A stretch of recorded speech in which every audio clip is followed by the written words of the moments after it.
Hey there, welcome back to another video. This time around, it is my epic rant on the 2024 train wreck of a film, Emilia Pérez. A film that somehow, someway got 13 Oscar nominations and won multiple awards.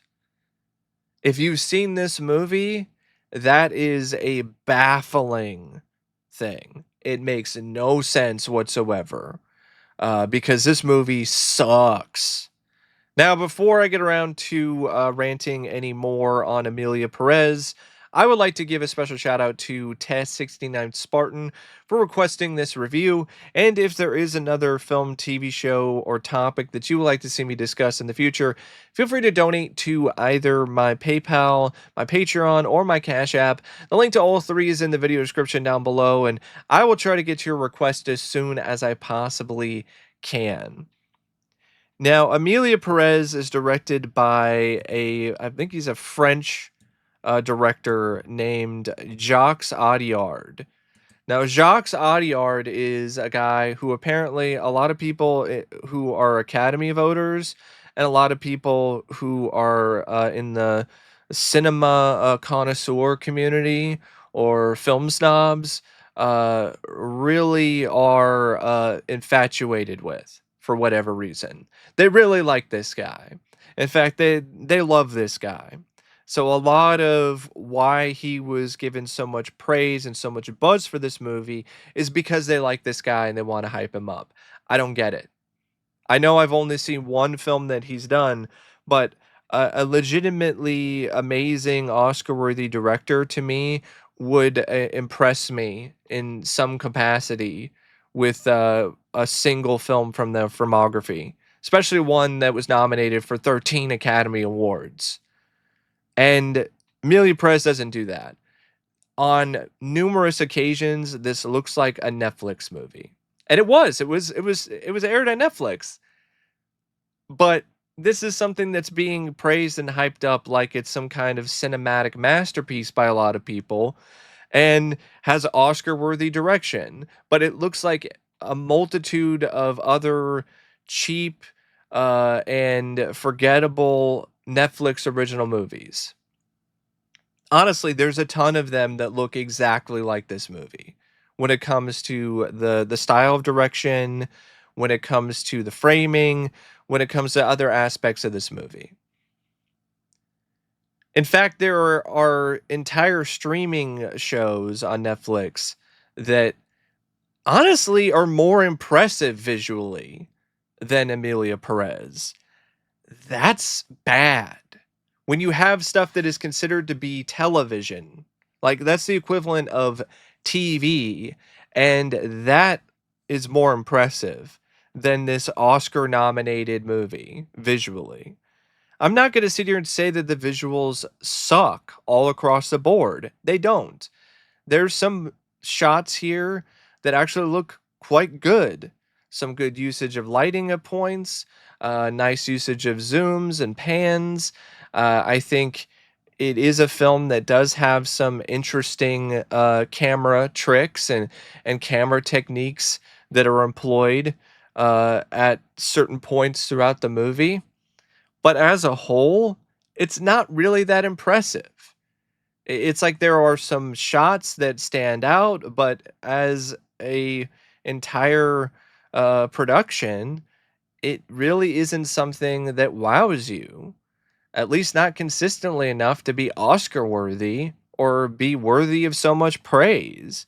And there's too many flaws to it too. A lot of the musical numbers are just awkward and badly framed and badly shot, and they really don't emphasize the few positives that the musical numbers do have most of the time. In If anything, they accentuate the awkwardness of the musical numbers and the worst aspects of these musical numbers. It really does look like the work of a guy who's not really directed that many musicals. And it's true, he hasn't.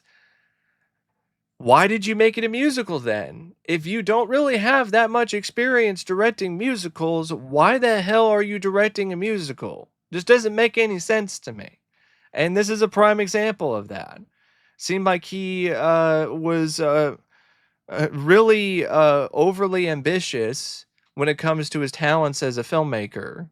And as a result, you get a lot of just really amateur direction when it comes to the musical numbers. And there's a lot of them in this movie.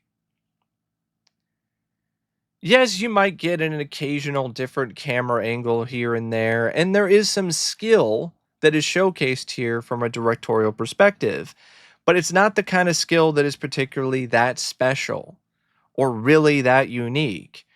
So the direction to me, it's mid. It's very mid, very meh, very so-so. It's not really spectacular to me.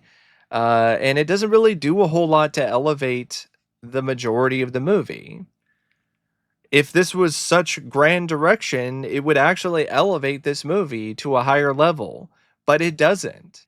Now, the screenplay is written by Jacques Audiard, Thomas Bidagain, Leah Missius, and Nicholas Livecchi, based on a book that Jacques wrote along with this other guy named Boris Razon. And you got 4 writers, and this is the best you could all come up with combined. This is shameful. This is an embarrassing screenplay for everybody involved and in general. I mean, I cannot grasp at all why this got nominated for Best Adapted Screenplay at the Academy Awards. This is the same screenplay that has a line like this: "My pussy still hurts when I think of you." That's an actual line that Selena Gomez says in this movie. Sounds like something you would hear in Showgirls 2, not something you would hear in an Academy Award nominated screenplay. And that's just the tip of the shitty iceberg. That's just a tip of it when it comes to the screenplay.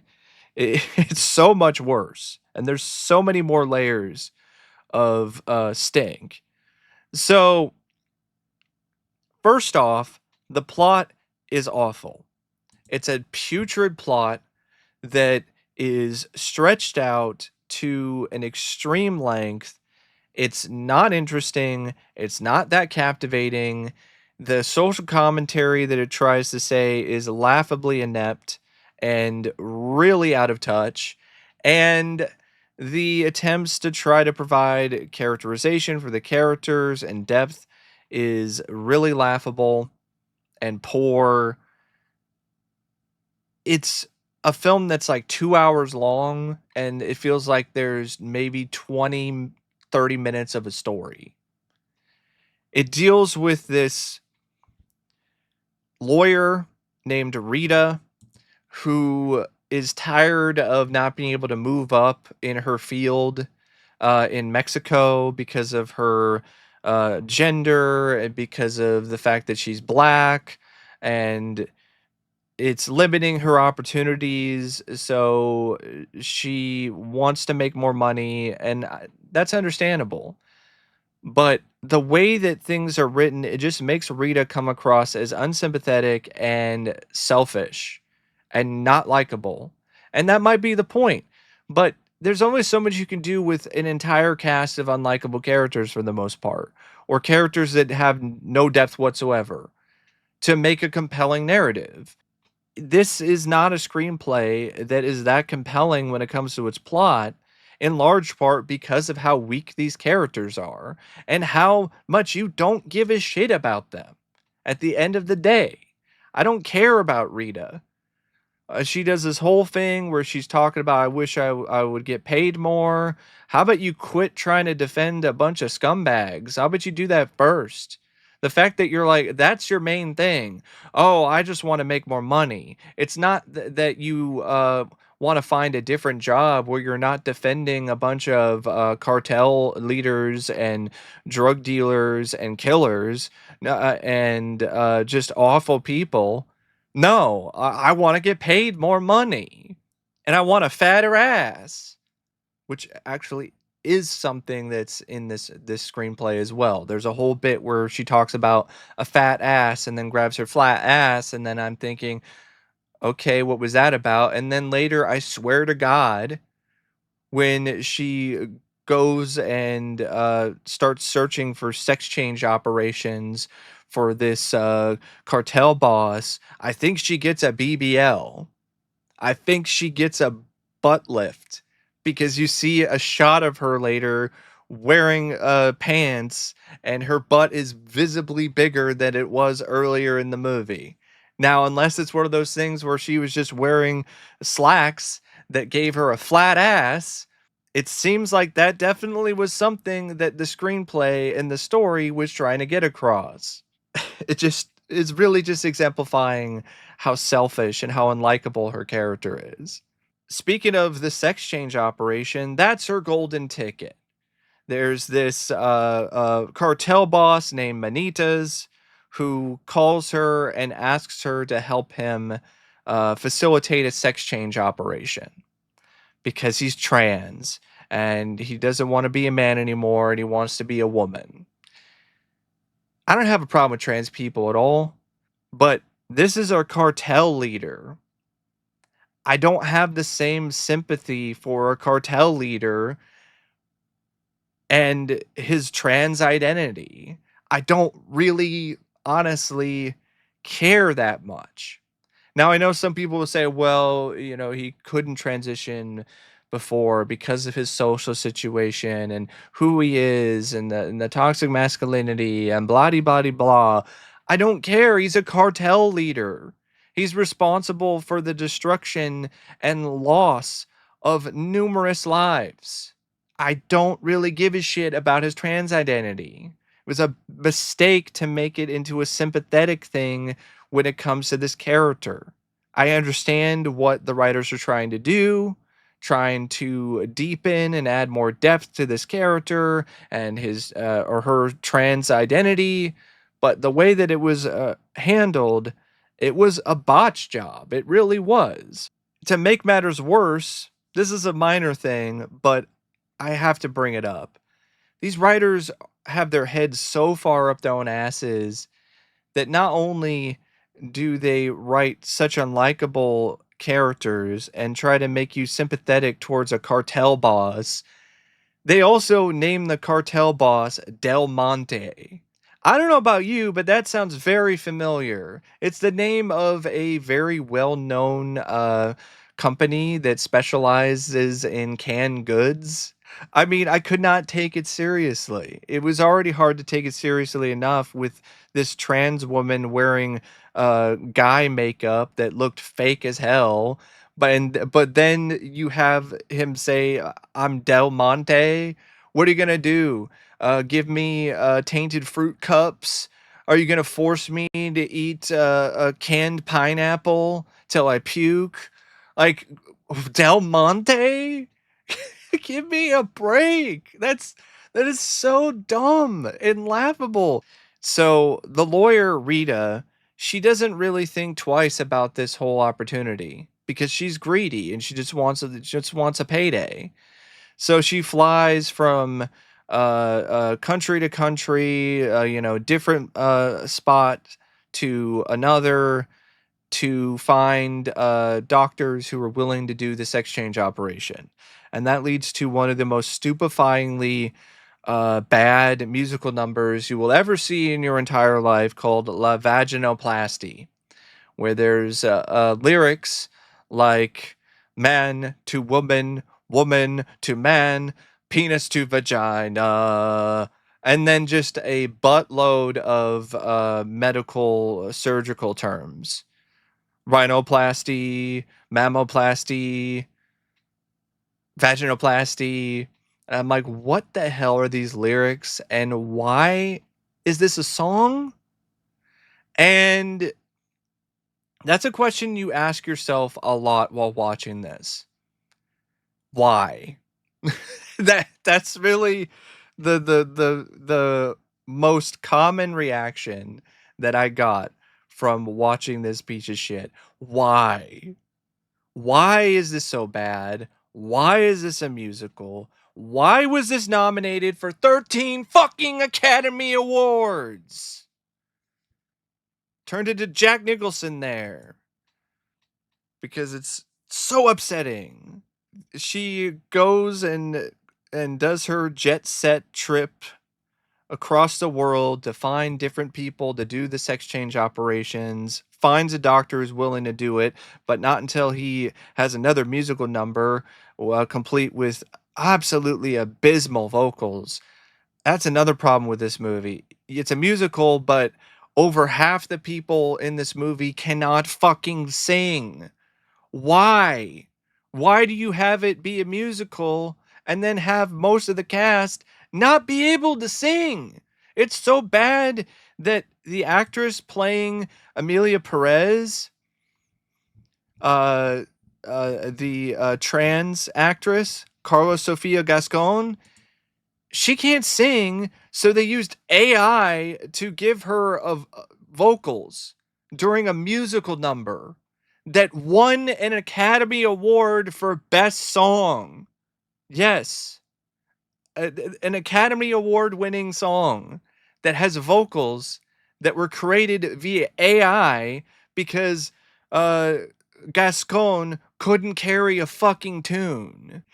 You have the whole sex change operation that happens, and then Del Monte is now Emilia Perez, and now it flashes forward to 4 years later, and Rita is now some successful hotshot celebrity attorney.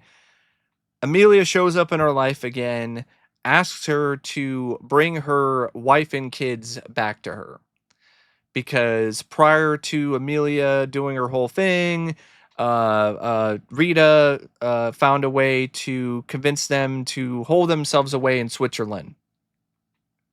So Emilia misses her wife and kids, so she convinces Rita to help her with this plan to bring them back. And I'm kind of like, why? Oh, well, Emilia, like, I'm going to do this as a favor for why? It doesn't seem like you're actually close friends. You really are anything other than just loose acquaintances. Why do you have to do it? And it even seems like it's insinuated that even Amelia is not even pressuring her to do it either.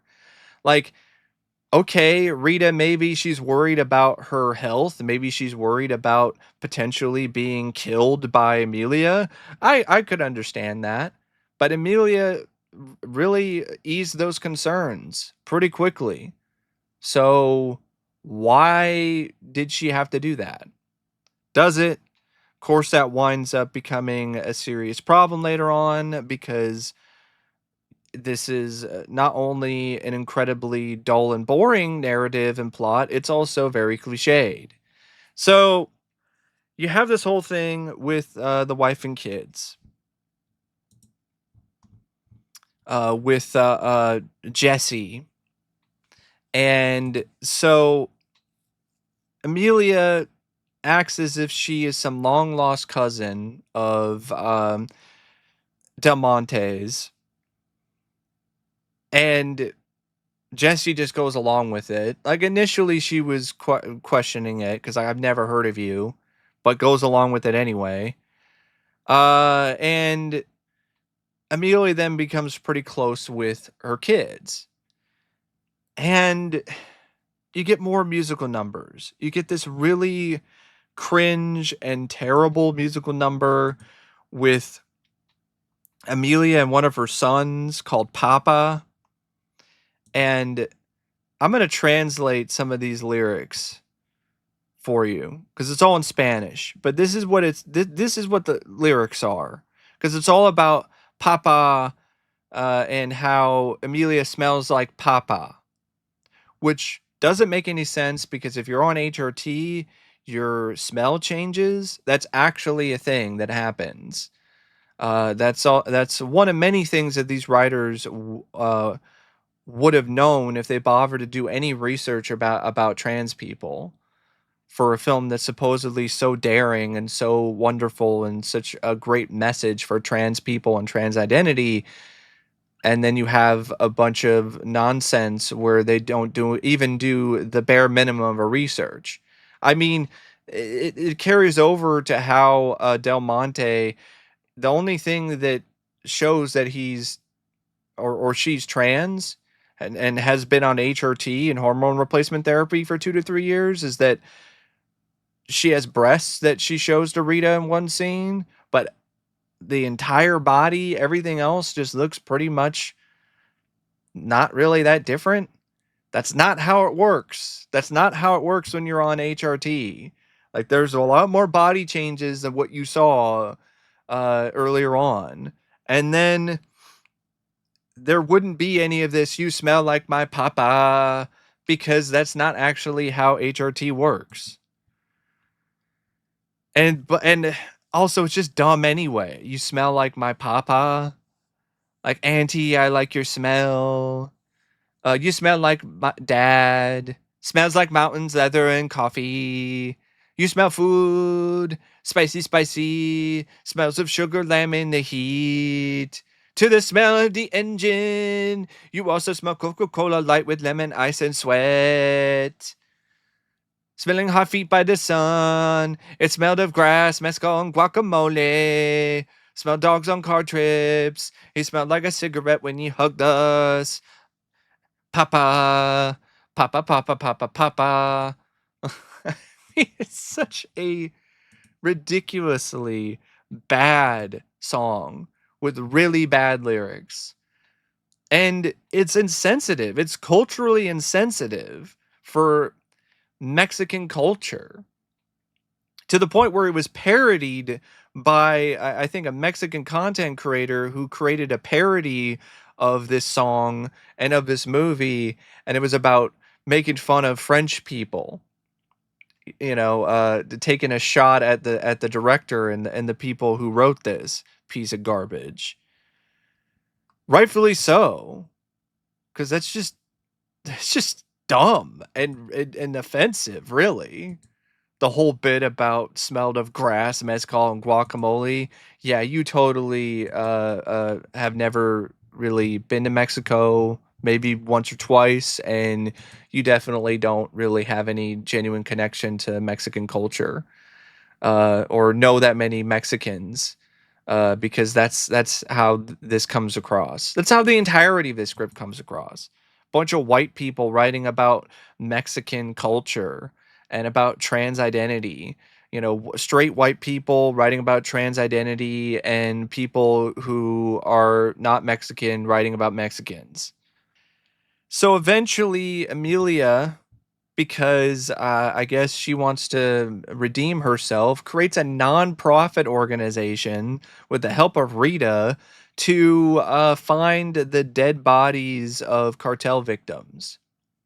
And I feel this message is really ugly and just honestly kind of gross because of the fact that the only way that any progress is able to be made in this type of a situation is because there's a former cartel boss who has connections to the cartel. So that's the only reason why they're able to find these bodies and provide peace for the victims of cartel violence is through somebody who was a part of or committed the cartel violence. That's pretty messed up. That's pretty screwed up. And if this was a satire, that would be one thing, but it doesn't really come across that way. If this is trying to be a satire, it's a shitty satire. So you have the whole thing with the nonprofit organization, and then you have this gala to try to raise money for it. And this is after it's already started to gain traction and become popular, and people and victims of cartel violence are thanking Emilia Pérez. And Emilia also gets involved romantically with one of these victims, who then becomes a random romantic character in this, just random out of nowhere, just Epiphania. Epi becomes this romantic love interest for Emilia. And Emilia has this gala, and she invited all of her corrupt friends. And you have this song El Mal, which is the Oscar-winning song, and it's this really awkward, hard to listen to rap of sorts with with Rita doing a rap that sounds like she's possessed by a demon, and then talking about all the corrupt officials and corrupt people that are there at the gala. I cannot understand how anyone voted this to be best song at the Oscars, especially over a song by Elton fucking John. Yeah, Elton John had another song that was nominated for an Oscar, and he lost to this fucking bullshit with horrible scansions. I mean, it just sounds bad.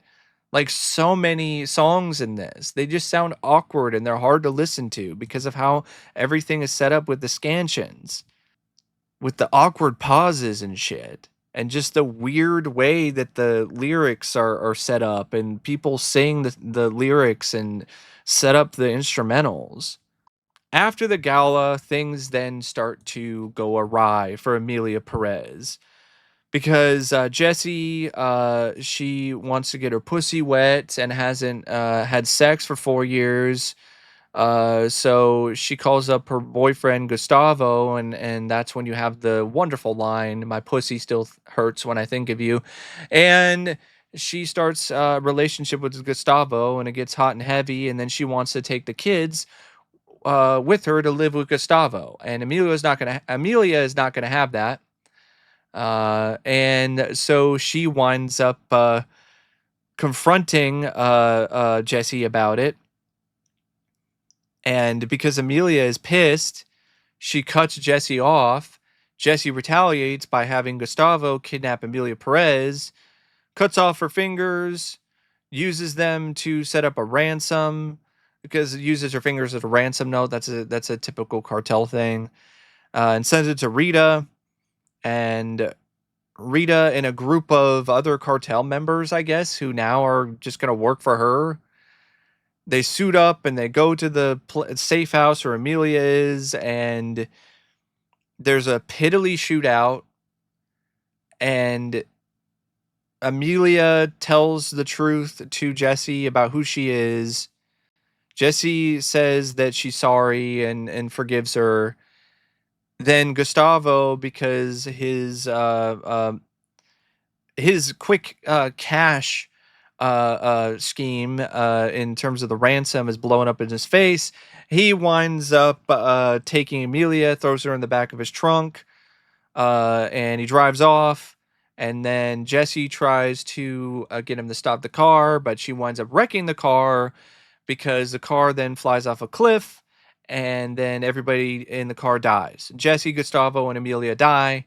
And then the last shot, or the last series of shots in this movie that ends this train wreck of a story and a screenplay, is a bunch of people in the streets led by Epi singing about how wonderful and how much of a saint Emilia Perez is, not knowing the fact that she was a cartel leader and she was responsible for the cartel violence that they are praising her for helping put to an end, or helping the victims of. Very tone deaf ending. It's like, okay, so are you trying to tell me that if you're a ruthless cartel leader and you're responsible for so much destruction and loss of life, that if you just get a sex change operation, then you'll be regarded as a saint? What? What the fuck? And that's Emilia Perez. That's the screenplay. That's the plot. It sounds like maybe it's a lot, but like I said, it really isn't. There's really not that much here. There's not that much meat on the bone for a 2-hour-long movie, because the plot is basically cartel boss decides to get a sex change, has a midlife crisis, and then winds up dying. The end. That's that's that's basically what Emilia Perez is when it comes to his narrative. The attempts at social commentary are clunky. The it really could have been a much more biting satire, and it never really found a way to nail that in at all. In fact, it did such a bad job, it made you think that it wasn't even trying to be a satire, and it was just trying to play things straight when it comes to some of the messages in the film. The characters are all unlikable or are just dull and have no depth. Like Epi is kind of a likable character, but there's no depth to her beyond the fact that, oh, my abusive jerk husband, he was one of the bodies that they found. Oh, okay. Yay, I'm free. I don't have to deal with him anymore. But now I'm just gonna start a random relationship with this random woman. Because I guess now I can fully embrace my sexuality. Something I guess I couldn't have done before when that guy was still alive, but now that he's dead, now I can really get my lesbian sex on. Um, but other than her, like what? There's nothing. There's nothing to Gustavo. There's nothing to Jesse. There's nothing to Emilia's kids. Emilia, there's really not much to her either, other than she's trans. And when it comes to Rita, like, I don't buy her arc at all. Oh, she does these good deeds later. It doesn't feel like it's anything that she really wanted to do. Just felt like she was just thrown into that situation and just kind of rolled with it. And honestly, rolled with it because she was afraid of Emilia Perez, which I don't blame her. But at the same time, it doesn't really seem like she really is that good of a person at heart and did these things and did these good deeds because she just wanted to do some good in the world. That would have helped this film a lot if Rita was just a more likable, sympathetic, and engaging character, someone you rooted for. There's no one to root for in this. So there's no reason to care. And then you have the musical stuff, which is just a mess. It doesn't fit with the tone of the movie. It doesn't fit with the story. It doesn't add much to the story most of the time. Like a lot of the social commentary you get in some of the musical numbers, you could have got without the musical number. You could have got that with a line of dialogue. You could have gotten that without any musical numbers, and it would have had the same effectiveness. So much of it is just pointless. It really is. And this still somehow was nominated for Best Adapted Screenplay. Blows my fucking mind. Now, the cast is not much better. I mean, you have Zoe Saldaña, who won an Oscar for her performance in this. I like her as an actress. This is not an Oscar-worthy performance. It isn't. It really is not. There are some moments where the performance is pretty cringe, and honestly, she acts like she's on crack. It's almost like she's tweaking, and that's Oscar worthy. That's an Oscar worthy performance. Bullshit. Nah, no. And then Karla Sofía Gascón as Emilia Pérez. This is not a good performance either. She's not a good actress, and she sure as hell is not a good singer. And she's also a piece of shit in real life. She played a piece of shit, and then she is a piece of shit in real life. Because if you actually look at some of the things that she said online, definitely a major twat, to say the least. Selena Gomez, just not very good acting. She's not a good actress, period. She's not gotten any better than what she was on the Disney Channel ages ago. Adriana Paz, she was fine as Epi in a pretty much nothing role who only shows up like over an hour into the movie. Édgar Ramírez is another thing. I mean, I like him. He's completely wasted here as Gustavo. He's basically just Selena Gomez's fuck buddy. And then you have cinematography by Paul Gouliam, which I thought was pretty harmful. Pretty harmful to my eyes because this looked like garbage. This looked like something that was shot on an iPhone in like the early to mid 2010s. What the hell was this in terms of cinematography? The editing by Juliet Welfing, it had me wailing because it was so egregious and so bad. Just awkward, ill-fitting. Scenes go on for way too goddamn long, or scenes get cut too quickly. Just a poorly edited film. The music by Clement Ducol and Camille, I don't know why any of these shitty fucking songs were nominated for Academy Awards, let alone won any.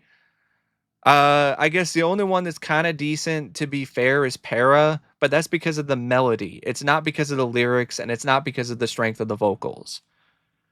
But even then, it's not Oscar worthy. It's not worthy of any awards at all. And it's a film that's like 2 hours, and it feels like 3. Because there's no investment in these characters. There's no reason to care about anyone. There's no reason to give a shit about a single fucking thing in this movie. And this was easily one of the most overhyped, overrated, trash films that I've seen in a long time. And it's not even trashy fun. This is like if Showgirls was a boring, pretentious art house film that was also somehow a musical. But anyway, that is my rant on Emilia Pérez. And until next time, I'll see you later. See ya.